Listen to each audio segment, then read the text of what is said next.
All right, we are going to go ahead and get started. 25 feels like a good number. Thank you all for joining us. I'm sure some others will be trickling in.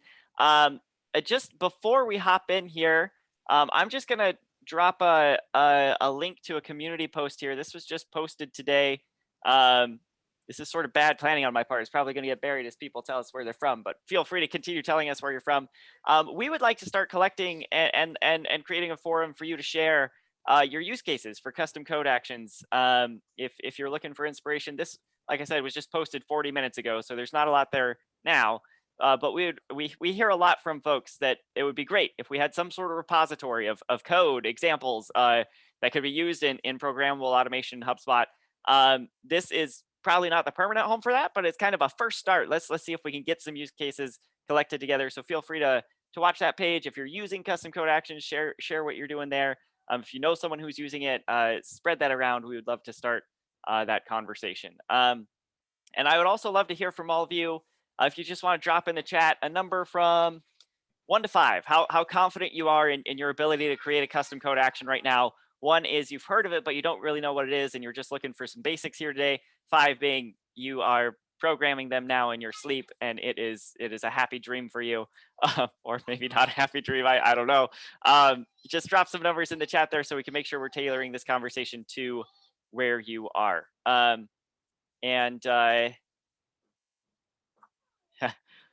with you, Daniel. I'm also not a developer.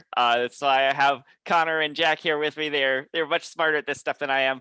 Looking like we are in the 1 to 3 range here. So Jack is going to kick us off with an example, and we will tailor our conversation to the 1 to 3 range here. It'll be good. Yeah, perfect. Okay, so I will share my screen and run through this. This came up recently for me, actually, and I thought it was an interesting one, and I wanted to obviously share it today. So in a moment, hopefully you'll see my screen showing there. You should see HubSpot and a deals pipeline. So I talk to a lot of customers who will actually use the deals pipeline or potentially a tickets pipeline, but ultimately a pipeline in some capacity as a way of managing an onboarding process. So effectively, as a deal moves from stage 1 to 2 to 3 to 4, different requirements or things are needed on their prospects end or their clients end in order to move them forward with their onboarding of the software or the project, whatever that deal or that ticket is representing. So in this instance, what we actually decided to do is we said, well, obviously we're not going to give anyone outside of an organization access to HubSpot so that they can see all of this information and things that are happening. But what they were going to do is use a tool called Trello, which is a way of creating boards publicly accessible to people or private potentially, where they can log in and look at stages and tasks and cards in that board to understand what they need to do or where something is in terms of a given project. And this is even something we use in HubSpot, to be honest with you, on the product team for feature rollouts and things like that to collect ideas. But in this case, what we actually decided to do is that anytime a new customer came on board for this individual, they wanted to create a board on Trello so that their customers could log in and look at what they need from them. And anytime a deal changed stage or anytime something changed within the CRM, they wanted to add a card, which you can see here, to that board, which would have some context around what happened, why it happened, and what we need from you in order to progress to the next stage. So this was a really good fit for Ops Hub, or Operations Hub rather, because first of all, Trello as a system has a very extensive API. So in terms of being able to interact with the components of Trello, after my research, I was fairly confident that we could interact with all aspects and we'd be able to create these boards and workspaces and these cards relatively easily. And obviously on the HubSpot side, we can create pipelines and we can put deals and tickets in those pipelines and we can manage that process and add our own custom properties, etc. So all that was missing was a way of linking the two. And this is where Operations Hub came to the rescue. So effectively what we decided to do was we created a workflow, and you'll see the way it's configured here is that whenever a deal is known and it is in the onboarding pipeline, we have a custom code, a piece of custom code, and we're not going to go through what it does line for line, but effectively what this code is doing is it's using Trello's API to recreate all of the different pipeline stages and create some cards in each of those stages. And anytime things change within HubSpot, we can add more cards and we can move things on the Trello side so that whomever is looking at it on that end is kept up to date with things that are happening in the CRM, which you don't want everyone and anyone accessing. So to kind of give you a flavor of how this works, if we were to, I might just use a deal that I've created earlier, if that's okay with everybody. In fact, I won't. I'll create a brand new deal because I want to use this pipeline. So let me just create a deal and show you how this works. So I might type in Jack Coldrick in Inc. as a company, and they're onboarding with us, and that's fine. And we create that deal. So as soon as that deal is created, it's sitting in that pipeline. We can manage the stages as and when we see fit.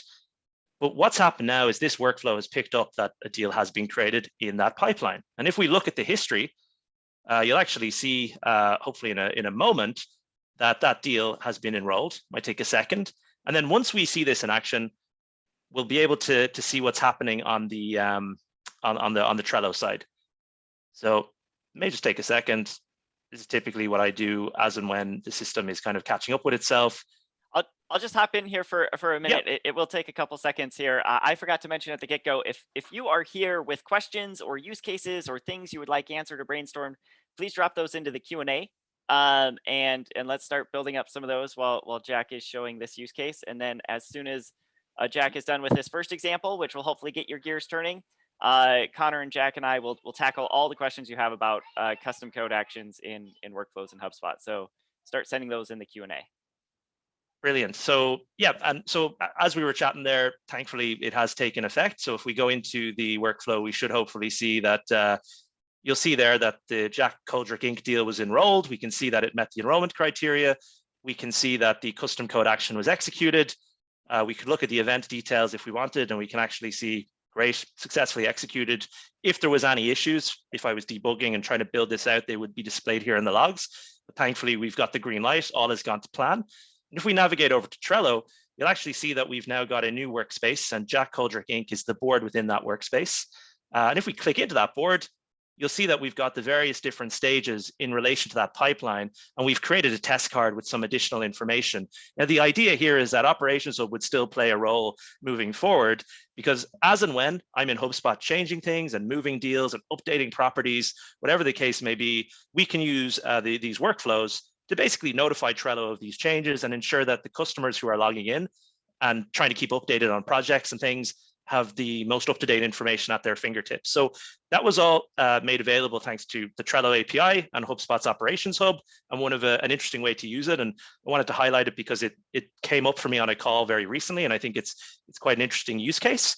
And I know that we are on the last webinar, but just to put it on everyone's radars as well, I've got some articles where I've run through a couple of other ways to use custom coded workflow actions. We're not going to run through them today because we've already addressed them, but we'll make sure that we share these links with you, because this runs through 3 other ways to use custom coded workflow actions for data enrichment and email verification. And we also have a walkthrough guide on how to create a fully functioning referral program with Operations Hub, which we looked at in the webinar. I think it was last week or the week before there. So we'll make sure to send them all over to you, but hopefully that just kind of gets people's gears turning. So we jump into the use cases now. Awesome. Thanks so much. I think that's so cool that you were able to spin up an entire Trello board triggered by a deal, and to get so granular in the way that looks is pretty fantastic. Something to add to that as well. So two things that I think are interesting. So we do something really similar actually for our internal processes with ClickUp. That's essentially a post a deal being won on the HubSpot side. We generate a ClickUp folder and ClickUp tasks, and we copy all the information over from the deal so that our delivery team knows what's going to go into a project. And so I think the use cases for those types of solutions are vast, which is really cool and exciting. Yeah, and I can imagine in any sort of service-based company, or even if you're just you install some sort of hardware at factories or so, once the deal gets to close one, there's probably some sort of project management tool or something that requires the customer and your team to take certain actions, and just have that sort of spun up as a template it automatically is huge. I think that would save a lot of time for a lot of teams. Yeah, and I think Trello obviously is one tool, but there are so many out there. And I think that's one of the great things is that ultimately it's kind of tool agnostic, so to speak. So long as the endpoints exist to be able to interact with the tool, Operations Hub can help facilitate the connection. And yeah, it just was a really interesting way of keeping external folks to a company updated as and when things change in relation to projects that are being run or orders that are being, facilitated, that type of thing. So yeah, it was an interesting one. Cool. Well, no requests have come into the Q&A so far. So everybody on the call here, there we go. We got one. I'll just keep talking if Connor and Jack, you want to take a look at that one that popped in. We want I know a lot of you have been trickling in. We want this webinar to be driven by you as much as possible. If you have questions about custom code in HubSpot, if you have requests, if you have use cases that are, even if they're sort of half baked and you would like for us to brainstorm what it would look like to build something like that, we are here for it. Jack is a solutions engineer here at HubSpot. Connor is at one of our, perhaps our most technically sophisticated solutions partners. Whatever thorny problems you've got here, we've got great brains on the line here. There's one question that just came in from Ryan, which I think maybe is, if it's okay, I'll take, because it's in relation to what we've just shown. And he asked a very good question. It's obviously we've just shown how HubSpot will update Trello when things change, but how can Trello update HubSpot when things change? So to be quite honest with you, the way you'd be doing that, or at least the way I'd approach this, if I share my screen here again, I'm back on the Trello documentation. I don't have this built out admittedly, but just to show you how this would work. Trello have the option of triggering webhooks. So when these webhooks are triggered, a webhook is basically a way of subscribing to something happening. HubSpot use them for contacts being created or deleted or properties being updated, and you can action that in other systems. The same thing exists across the web with various other SaaS platforms. So with Trello, you can use webhooks to listen for boards being created or cards being added to the various lists in those boards and a variety of other things. So the first part of this puzzle is making sure that we can get notified when something happens, which webhooks will facilitate for us. The next part of the puzzle then is, how do we get that data into HubSpot? Now, the way you'd be approaching this really is you'd be using the HubSpot API to create a deal in a given pipeline.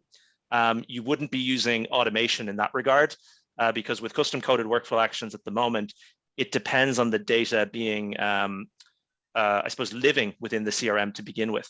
I think that's an important thing to note, is that the only way we can trigger this automation at the moment is providing it exists in the CRM. So what I'd be doing in that instance is a webhook from Trello, using the HubSpot API to create a deal or update a deal, depending on the use case. And then obviously when things happen and change, we'd be just doing what we've just looked at in terms of calling the Trello API off the back of those changes. Yeah, I'd like to tackle a question from Matt here. He asks if similar, say kind of staying on the same theme. When a deal hits close won, is custom code a way that all the relevant information from that deal could be sent to a third-party system without someone manually copying it? And the answer is yes. These custom code actions, if you had a deal-based workflow that is enrolling deals that are moved into the closed won deal stage, then that deal would be in that workflow, and you could have custom code that would pull in that deal and take values from individual relevant properties or whatever you want to do, and then send those to whatever third-party system through like an HTTP post. Similarly, there's also a trigger webhook action, which is it sends kind of like all of the data in the entire deal to a particular endpoint. And so if the third-party system would have the ability to parse all that and pull out the relevant pieces, you could do it that way. But I think custom code, you could select the specific properties and how you want them sent, and that would probably be the right way to do that. And there was a follow-up to that from Matt as well on if that info includes product information, and it definitely can. So what you would do is your custom code would run, and then you would pull from the line items API. So you would actually use inside of HubSpot, your custom coded action would grab information from the line items API and then send that along with the whole package. So if you want to send information about associated objects, there's APIs to fetch associated object information from one particular object in the API. And so a really good example would be, I want to go create a task that includes information about the individual SKUs and products that were sold, information about that customer, maybe information about the contacts that were associated to that deal. You can send all of that in your coded action to create that into another system. Yeah, and it's a really good point as well, because this comes up a lot for me in my role, is that people will be dealing with webhooks and getting data out of HubSpot on a daily basis to do various things in external systems. And one of the things they'll always say is, I've got all this information about a contact, but I want the deals, I want the products linked to those deals, I want the tickets linked to that contact. And once you have that contact's ID or any ID for a record in the CRM, which will be included in that webhooks payload, you can then use the APIs, the CRM associations and things to pull in other records linked to that record and start to build upon or expand on the foundation, the data that we'd sent out.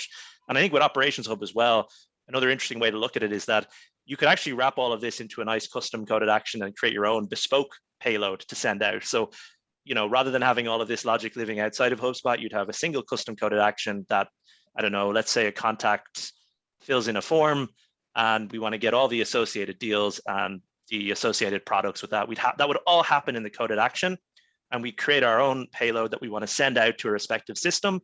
And then that is configured for that system. So it's not going to have to parse through a lot of redundant or useless information that it doesn't need to. And it's only getting what it expects, and it's nice and clean and tidy. So some really interesting ways to use it for that type of data transfer. Yeah, for sure. Steve has asked a question that actually does not require custom coding at all. This is something HubSpot can do standard, which is just if you are doing some sort of outreach, it sounds like a business development sort of role, and you want to send a series of emails. I would highly recommend actually stepping away from the workflows tool as a whole and using the sequences tool for that instead. You can build sequences that are they can have automatic emails or they can be manual emails that you customize. You can also include tasks in there, so you are doing things like phone calls or even like LinkedIn in-mails or connect requests if you have your Sales Navigator account connected to HubSpot. And then as for what the content of those emails should be, that is entirely up to you and your process. Whatever you find works best for your customers, you can create fully custom sequences and enroll people in them, and they will trigger and it becomes a great process management tool for anyone in a BDR role. But you do not need Operations Hub for that. You do not need any custom coding action. That is all things that HubSpot just in Sales Hub Professional and above does. We're whipping through these questions. Would love to hear any other use cases or ideas, things people would love to see, requests, love songs, dedications, whatever you would like on the Operations Hub front here. I don't know if me starting to sing would be a good idea.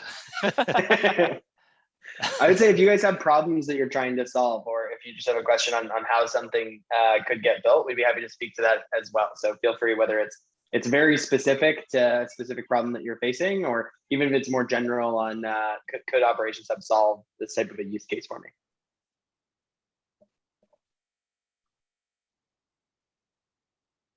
I guess whilst we're maybe waiting for things to come in, a lot of the stuff that I've seen since Operations Hub has really come out is people have been using it from a sales capacity. So in conjunction with Sales Hub for data enrichment, which I think is pretty interesting. So a lot of customers are heavily focused on B2B selling.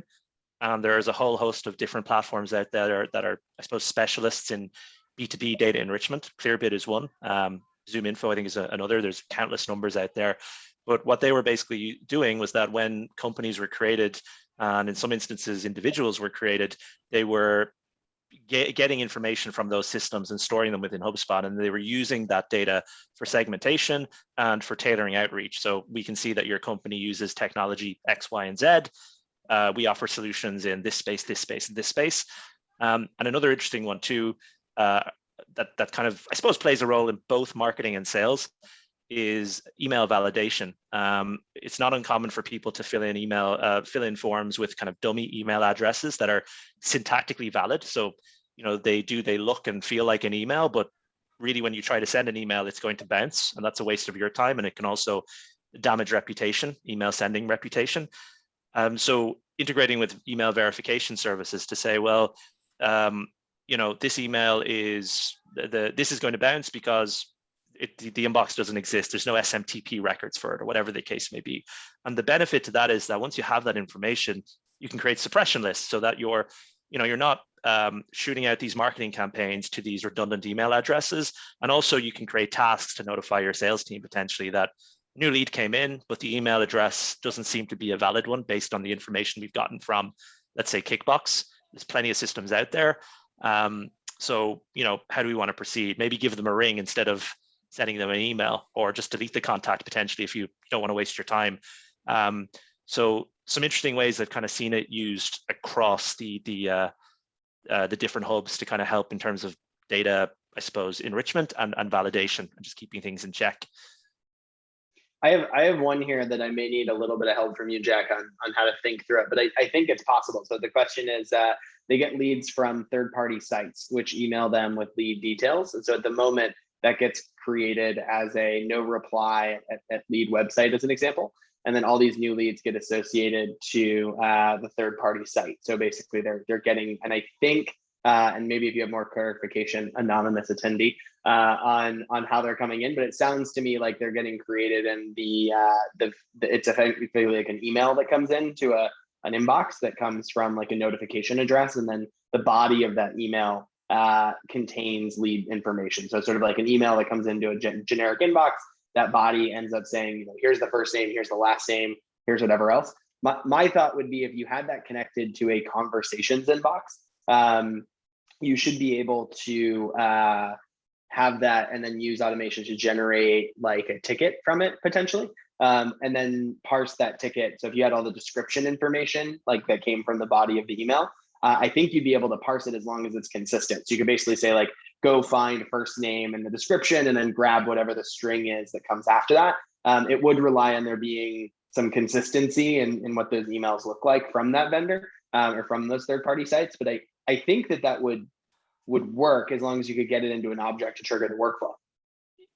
Yeah, so it's an interesting one, and funny enough, it's something that came up very recently for me, is that using, because custom coded actions are available across all workflows: contact, company, deal, ticket, conversation. We've also released feedback submission workflows as well, custom object workflows. You can use this. Now, the only, I suppose, thing to be mindful of is that when you're creating those custom coded actions, you are using, really what we're using is the Node, HubSpot's Node API client, which is a way to interact with our APIs in a very easy way. And there's a whole load of pre-built methods and functions for you to use and interact with that data. The issue, though, is that with conversations, there isn't any endpoints that will allow us to pull the body, to my knowledge. My thought would be is that you could create a ticket. Sorry. I think you're right. So my thought was, if you used I actually didn't know conversation workflows existed, so that was pretty cool. I just want to check that out. I didn't even know that was there. So my thought was, if you did automation, I think that there's just a toggle that's yes, no in the settings that lets you say when a conversation starts, create a ticket. And then I think you'd be able to use the tickets API to get the body of that message, because I think it goes into the ticket description field. Maybe Kyle would be far more knowledgeable on the specifics of that, but I think that that's what happens. And then you could hit the tickets API and you could extract the body of that ticket and potentially parse it and find out some of that information. In that case, absolutely. Yeah, a great example. So ticket comes in, get the body of the ticket, and then, I don't know, maybe create a new contact with the information in that description and associate it to the ticket. And you get around that annoying issue of having all these tickets attached to a no reply email address. And I think that's one thing we're seeing too, is that custom coded actions, it's a very broad, albeit powerful piece of functionality. But when you use it in the context of a specific type of workflow in relation to a ticket or a company or a contact or whatever the case may be, it opens up this huge arena of, I suppose, ideas that you can, it really changes the use cases that you maybe are using it for. And I think for anyone maybe that's more developer oriented out there, ultimately, those custom coded actions are a way to interact with the record enrolled in that workflow and to use the HubSpot APIs and other external APIs to do stuff with that information. So it's kind of a good way to think of it. There's one here from Bradley. I'll read aloud. I haven't read it and thought about it yet. So we're going to do it a little in real time. I'm excited for this one. There's a client who provides food packs to kids in need through schools. And the food is for the family for the weekend. The food packs are delivered to the school, and the school manages the inventory on site. The record of partnership with the school is a custom object that is related to deals. Deals will be the sales order to place an order to deliver food to the school, and a new sales order will need to be created every 2 to 3 weeks. However, if fewer kids took food home, then the client wants to send less food. They're trying to find a way for the school to kick off the sales order by submitting their current inventory on hand or the number of food packs that were taken home during the previous period.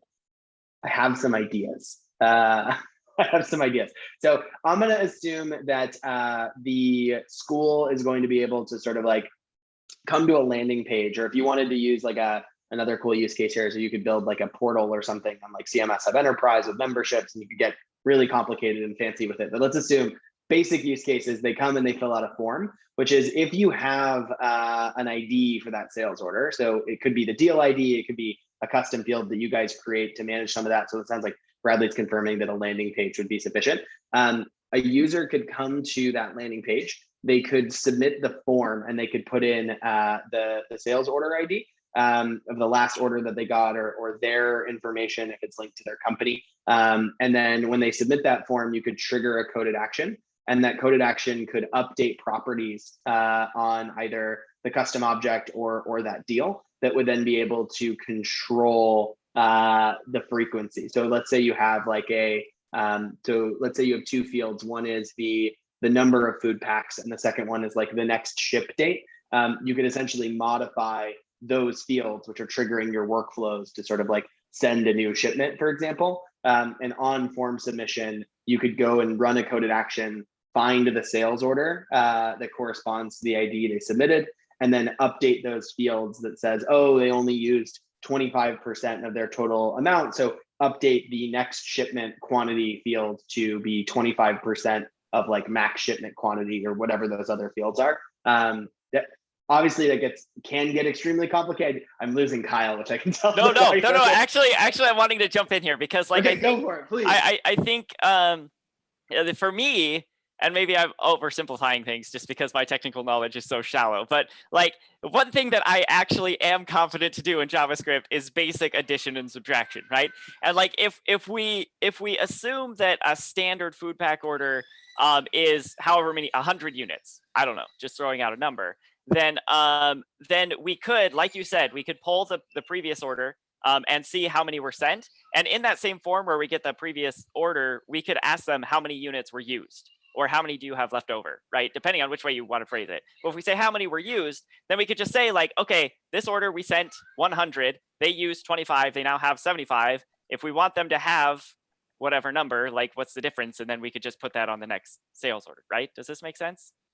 I'm excited because it's just, I think it's just basic addition and subtraction. When I can do things with basic addition and subtraction, I'm always really happy because that is much simpler than more complicated things.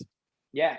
And Bradley, when you have in here, the client wants to manage the inventory for the school. So if you just went with the landing page in a form, ultra basic, they could submit that form and they could tell you how many they want to order next time. And you could run super simple JS and a coded action to go and update the next order amount, or even you may even be able to, it just depends on how you have it architected, but that should be very, very doable, and is a great operations hub use case that's sort of intaking small information from an end user, which in this case is like, what school are you ordering from and how many items do you want to be in the next order, and then powering really complex fulfillment and shipping and all sorts of other things on the HubSpot side with coded automation. Or you could even just go as simple as add or subtract that quantity so that it reflects however many they have left over. And I think that's a super, super cool use case. Yeah, and I see Bradley's most recent comment that the client wants to manage the inventory for schools, and so I can imagine just like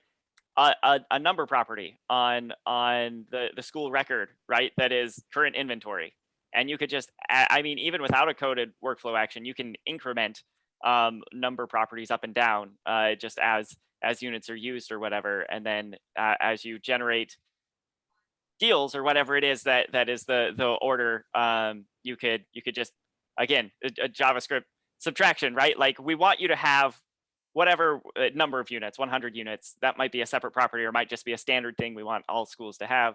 Then you know, we take your current inventory, subtract that, and whatever's left over will be your next shipment quantity. Is it okay? I saw a really interesting question as well from Matt around using custom code within chat flows.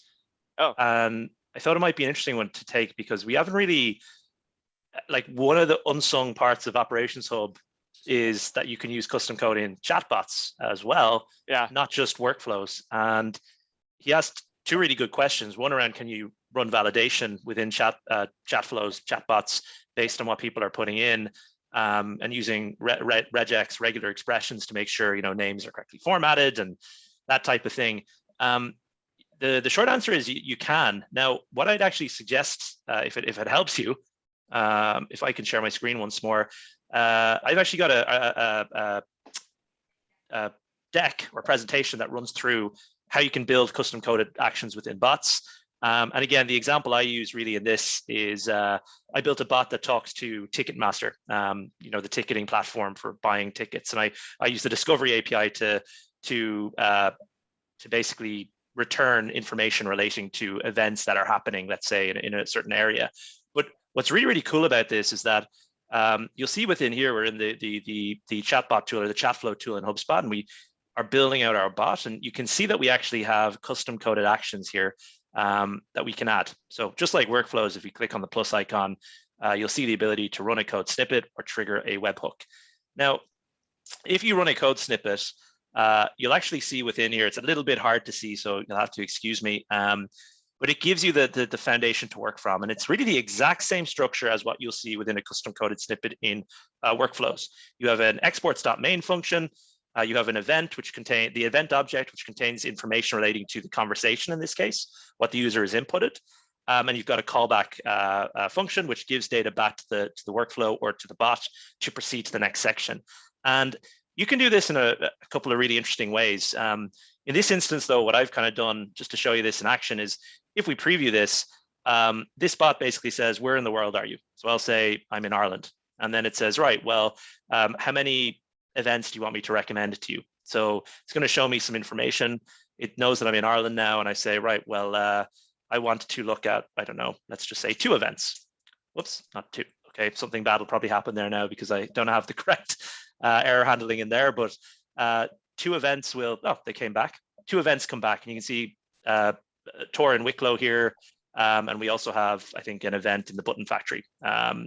And, you know, I'm pulling in other information from Ticketmaster.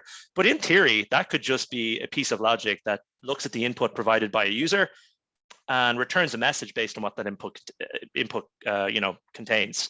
And that's all made possible with custom coded actions within bots. And as I say, we'll make sure that you can get access to this. It runs through basically how that's built, and it goes into a lot of detail around the structure of those objects, the structure of those requests, examples of how you can use this, and a lot more. So it may be useful for anyone out there. It's really cool, I think, for hospitality. You know, maybe allowing people to book rooms or check availability of restaurants and tables. To be quite honest with you, it's something I've seen a lot since obviously the world of COVID, whereby you have to make bookings in advance. So you don't necessarily want to pick the phone up every time. So you go to the website and you talk to a bot, and it tells you that a table is ready at 7 for 2 people. So you reserve that. It can be used as well in e-com or in, I suppose, the retail industry for order tracking. So if you have an order number, send it in and query DHS or UPC or UPS or whatever the question, or FedEx, and get a status on that parcel update. Loads of cool ways to use it, but custom coded actions are working at the core there.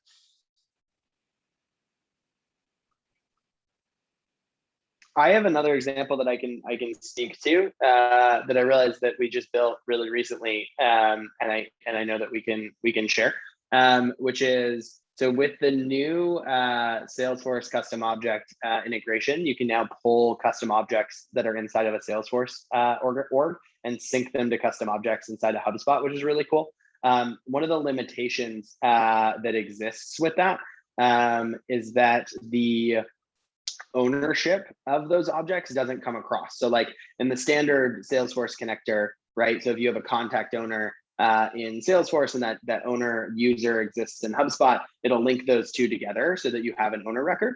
But the limiter in the sort of custom object connector is that those user records don't come across. So like out of the box, what ends up happening is if you look at I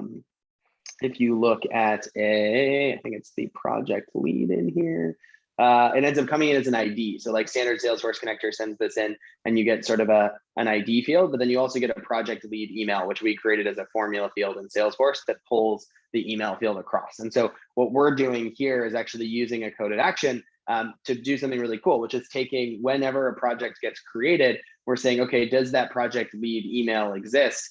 And then we're using custom code in HubSpot to go and look up against the users table. So we're hitting the users API inside of HubSpot to find a user who has an email that matches that user email. And then we're specifying, so what comes across normally is you just get this like project lead email. And so we created a custom user lookup field inside of HubSpot called project owner. And then those are now owned projects. So now if someone goes and looks at a custom objects tab inside of HubSpot, right? So if we go and look at like projects, they can filter and say, I want to see my projects, or you filter for projects that are owned by them, which is super cool. So a really good way to sort of take data that comes in from different systems that may not be formatted or linked to the right things that you want it linked to, and parse that information and then create relationships in HubSpot so that you can apply sort of who actually is the owner just by knowing that person's email.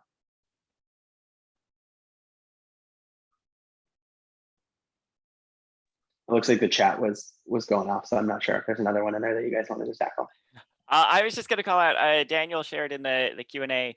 I guess I think other attendees, can you all see the Q&A? Anyway, Daniel shared a resource here for connecting HubSpot to WordPress. There's apparently a WordPress plugin for webhooks.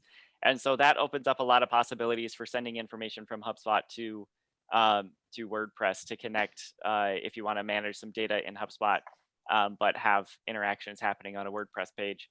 That is a good thing to know. I don't think there was a question in there. I think he was just sharing a helpful resource. Thanks for that, Daniel. I just want to call it out for anyone else who is using WordPress. It got a thumbs up from someone, so I guess people can see it. Cool. Other questions or use cases you'd like to think through? While you're thinking, again, I'm not much of a coder, but every now and then I manage to build a custom code action that works and is helpful to someone. And this was one from about a month ago.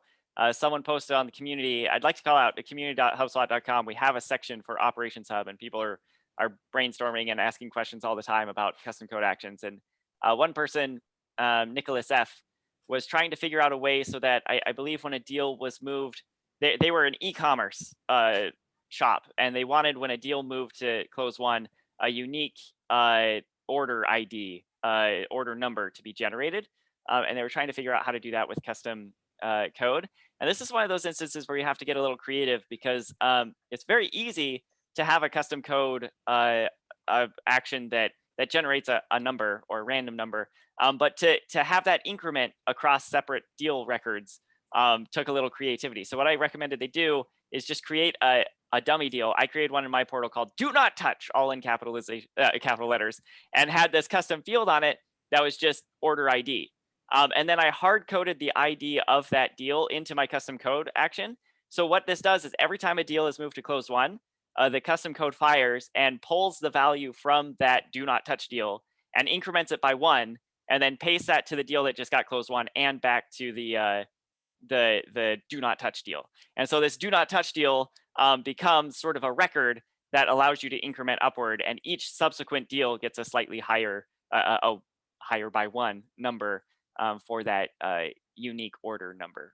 So that is on the HubSpot community. This is one of my few moments of brilliance when it comes to. I think that's really cool, Kyle. I like that a lot.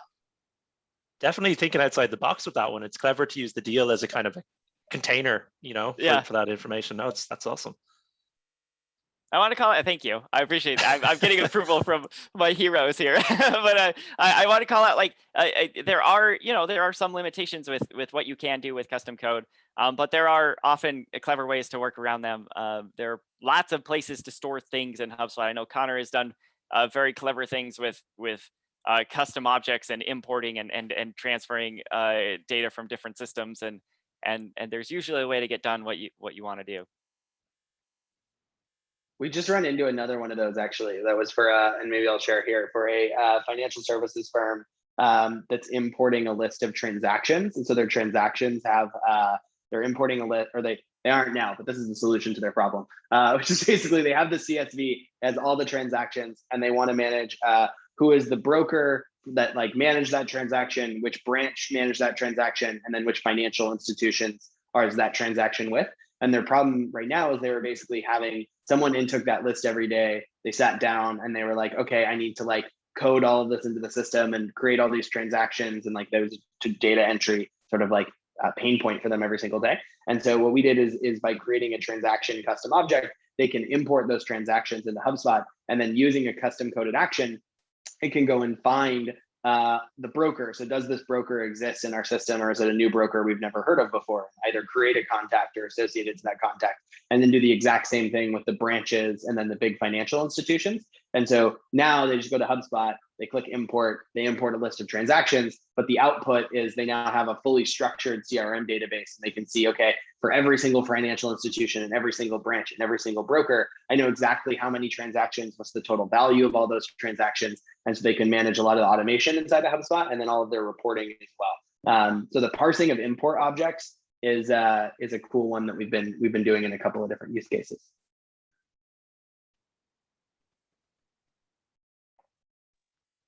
All right. Well, this has been fun. If anyone has any last minute questions or ideas you'd like to hear, I drop them into the Q&A or the chat. I never feel bad about giving people an extra 15 minutes back in their day. And so I think we will start to wrap up here unless something comes in last minute. Just a couple of housekeeping items. This is the third in this series we've done. We're going to take a break now. I am at the end of this week going out on my HubSpot sabbatical. Some of you know, if you were at HubSpot for 5 years, you get a month off. So I will be gone. And also, we've seen sort of a drop off in interest, but we would, if this has been helpful, if this is something you would like, we are totally open, all three of us, to bringing it back later in the summer or in the fall. If there are other things you think would be valuable to discuss in a webinar format like this, please find a way to share that with us. We are loving this idea of marrying HubSpot community to live webinars like this, pulling in experts like Connor and Jack to brainstorm your ideas and help you get the most out of HubSpot. So any suggestions you have, you can feel free to send those to me directly, I guess. Yeah,